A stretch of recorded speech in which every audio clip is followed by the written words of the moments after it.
Hello, everyone. This is Kathleen, and I am happy to be here to share a tutorial about how I do the button closure on my journals. Typically, that's what I use, though not always, but I do like this because it's really easy to get in and out of. It just, it's accessible materials and it is elastic so it can swell. So that's what I'm going to show you how to do today. 2 or 3 people have asked me, and so that's what we'll do.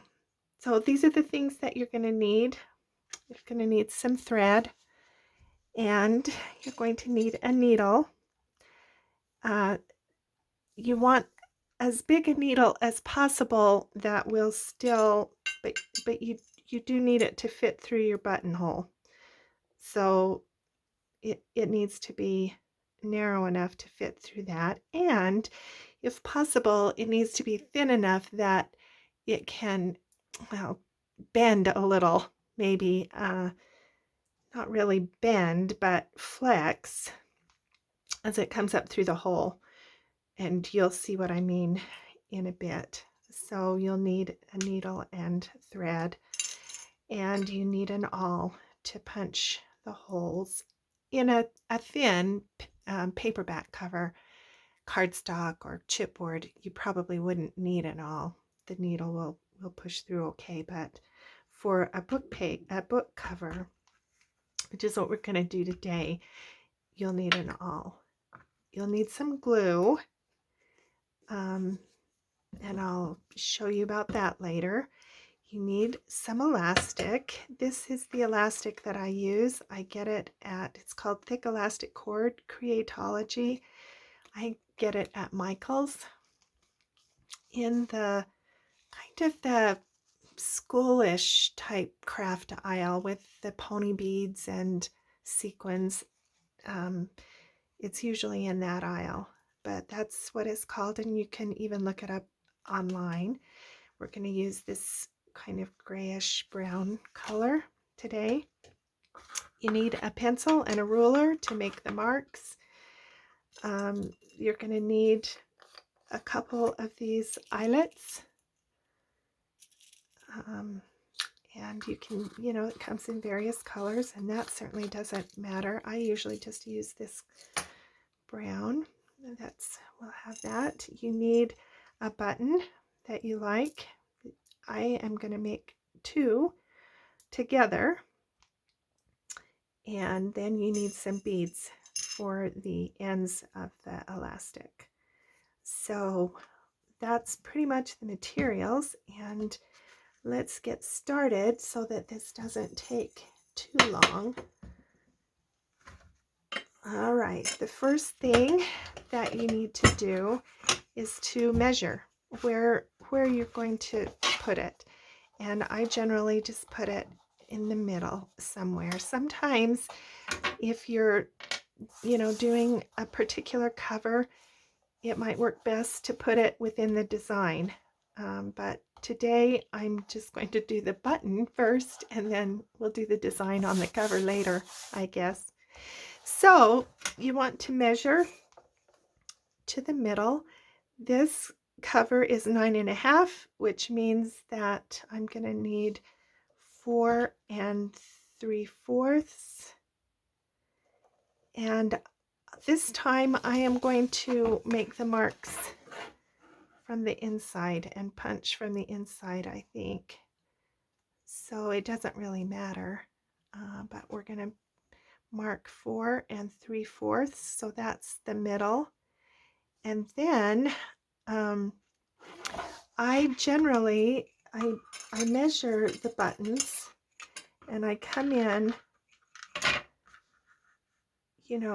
so I'll put that mark in the middle of the button, and then I put the button where I want it. Since I'm going to do 2 holes on top, I've got to move the button this way. And so I'm going to come in about there, and then I'll make the marks how I'm going to punch it. All right. So then you take that, and that's not quite in the middle, but you know, it doesn't matter that much. So then I'm going to take my awl and come down just a little bit from that mark because I would like to center it. I'm going to push all the way through. Then I'm going to come down and again push all the way through. So now I have these two little holes here. I came in from this side so that the raised part on this thick cover would push the button up a little. We're going to make a shank, but if the button stands up a little from the cover, then the elastic can go around it a little easier. Okay, now you're just going to sew the button on. So we're going to take our needle and put it up through the hole, up through that, up through that. Whoops. Oh, I forgot one other thing that you're going to need is another like a toothpick or something. If you remember from your ancient home ec class, the way to sew on a button, we're going to go back down and then back down this one and then back down that hole. Okay, but if you remember how you sew on a button to make a shank is you don't want it, you know, right up against. Although that when we pushed the cardboard this way, it did kind of create a little bit of a raised, but I'm still going to show you how to make the shank. Okay, so now you need to put this in to lift the thread. Whoops. This is a little bit hard to do filming. Now there it is.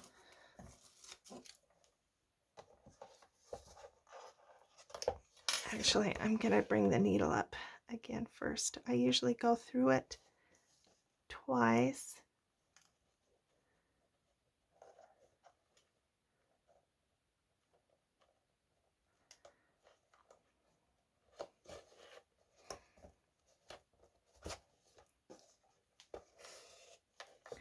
All you want is some space here so that the elastic can go underneath the button. So that's kind of what we're trying to do here. To get that back into the hole. This kind of thing, I've never filmed this detail of work before. All right. You can see we've just got, you know, this is the way it's looking on the back. All right, now to make the shank, we need to loosen this thread. So, you know, sometimes I sew with something here so that when I bring the needle back up, it's, you know, even and loose. And then you can take the needle out, or the toothpick, and then you've got this space. You can see that there.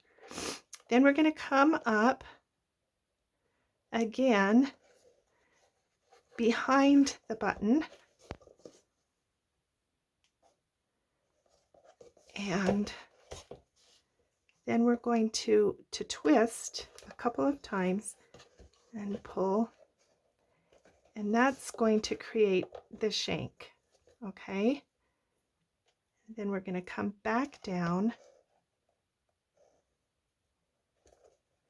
in the opposite hole. I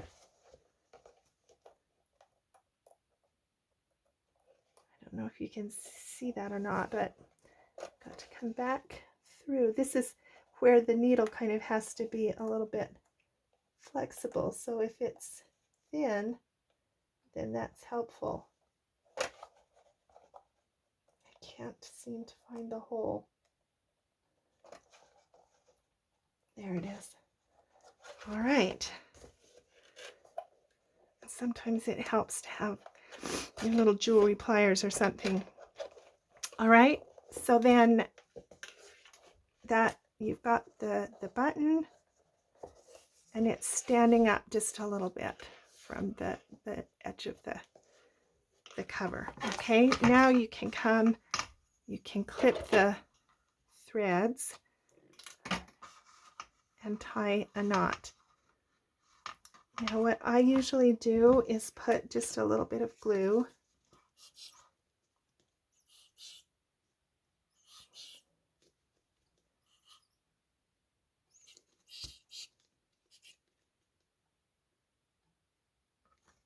oh my word, my blood sugar must be low.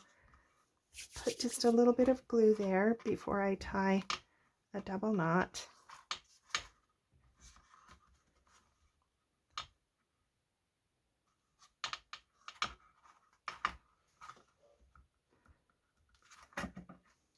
And then clip the threads again. All right, now you can decide what to do with these ends. I sometimes, well, most of the time actually, have some kind of a pocket in the front cover that just covers that up. If I don't, sometimes I'll put the button on before I put the inside paper on. But since this is a recycled book cover, then the paper's already on. So I can put a little circle or something over that to cover that up. Or sometimes I just leave it and it doesn't matter. I mean, it's like you expect there to be a knot on the other side of there if you've got a button. So that's the first part. There's the button is on. Then the next part is to do the back. So now we come in and do the same thing. We measure to find the center, which was 4 3/4. So we mark that. And then I come out about 1.5 inches on either side of the center mark, and those are the marks where I'm going to punch my holes. So this is my crocodile, the eyelet setter. So now I'm going to come in, and I have it on 1, 2, 3, 4, 5. All right, and I'll come in on that, punch the hole, and I have to push that out. Come down to this one. Whoops, just punch the hole. Great. And then I take an eraser and erase any measurement marks, and I do that the same on this side before I forget. So I try to do that before I go on so that I don't forget. And then I will set the eyelets.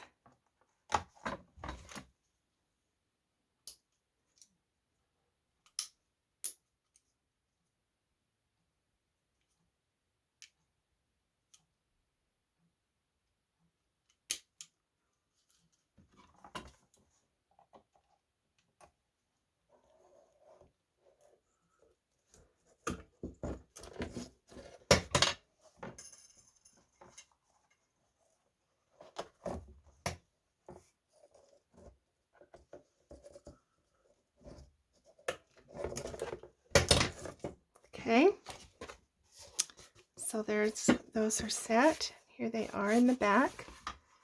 And now, so that's basically, you know, what needs to happen for the structure of closure. Now I take my elastic, and I just usually cut a length that's about 17 inches or so. I mean, you can adjust and make it what you want, but then I need to fray the ends, and I do that by just, pulling this out until I have some thread that's frayed, because we need to make it so that we can thread the beads on. And this is the way I do that. I just put a little bit of glue on the end, smear it on my finger, and then I just twist it. And this is going to make kind of like just a little, it's not a needle, but it's going to be stiff, and it will make it so that I can thread the beads on. So then we just let that dry for half a minute, and now we're going to put it through the inside out.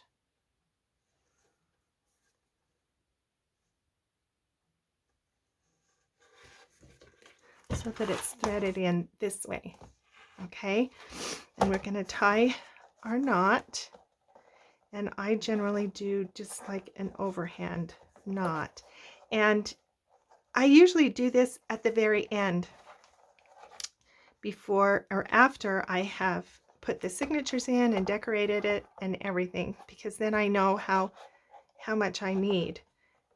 This one I'm not doing that, so I just am gonna have to guess what it's gonna be.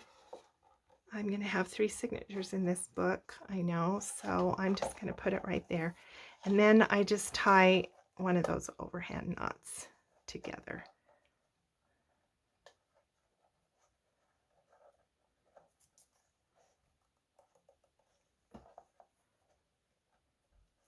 I'll show you just one of those knots. All right, okay, so then that's ready like that, and that's kind of how it is. And you can pull it and adjust it as you close it. It slides, back and forth, but that's kind of how it looks. Okay, now to do the beads, then I come down, just I try to make them uneven. So you need to put a knot in the top of the bead dangle. So I'll put that first one about right there, and then I make the other one maybe 1/4 of an inch lower than that.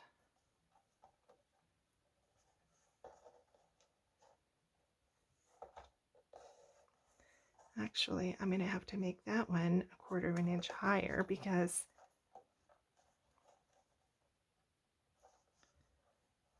this one is shorter. Okay, so you can see one is higher than the other. All right, and then I just string my beads. So this time I have chosen, let's see, I've got a little bead here, and then I believe I'm doing this.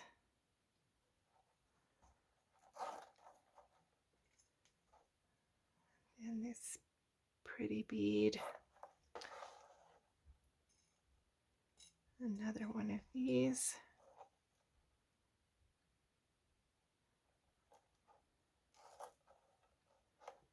And then another one of these.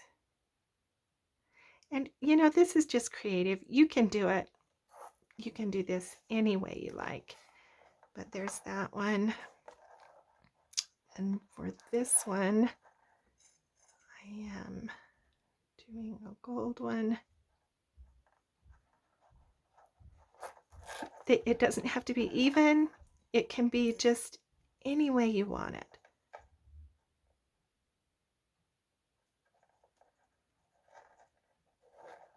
But you do have to look for beads that have a wide enough hole. And this is why I do the glue, because see, that's got to go all the way.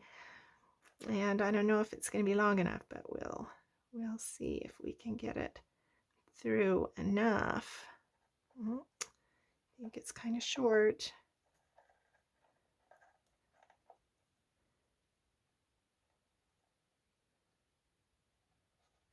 And if I can get the end, I can usually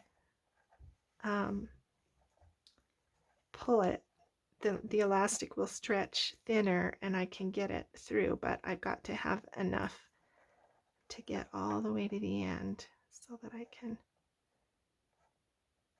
pull it the other way.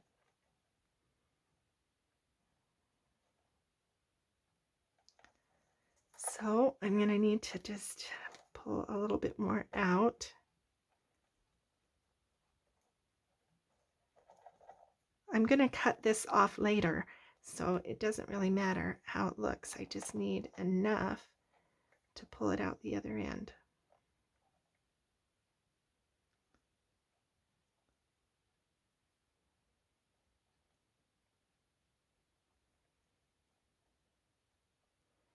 And sometimes I can use my tweezers and grab it, but it's not working. So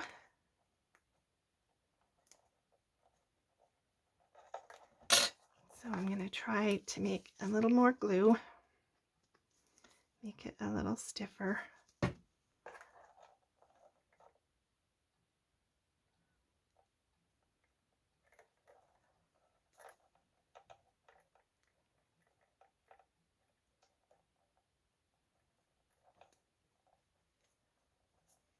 And I'm hoping that that's going to do it.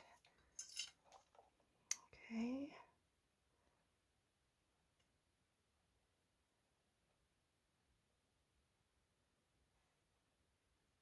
Oh, it's just barely too short. Nope, I think I've got it, but I'm sorry that you have to sit here and do this with me.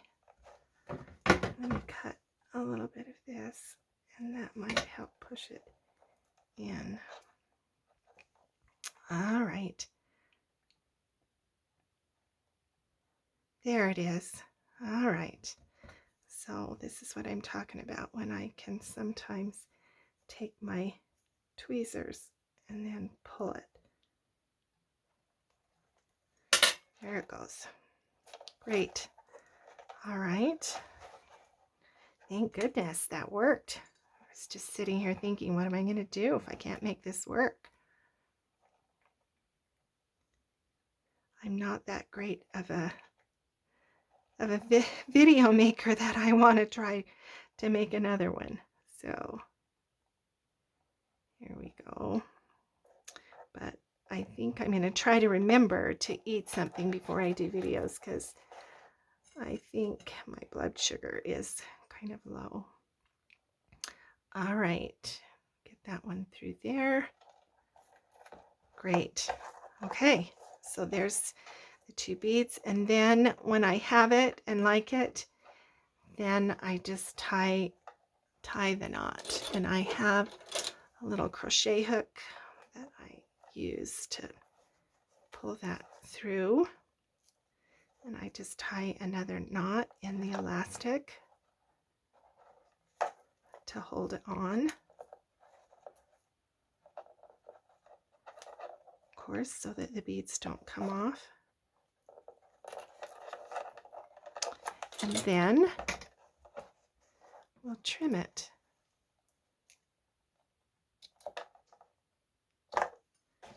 There we go. And so then there's the little dangle. And I just really like the way this works out. it just makes a really lovely closure, I think. And you can, you know, play around with different beads and do the ones that you like, but that's how I do this. Thanks for watching.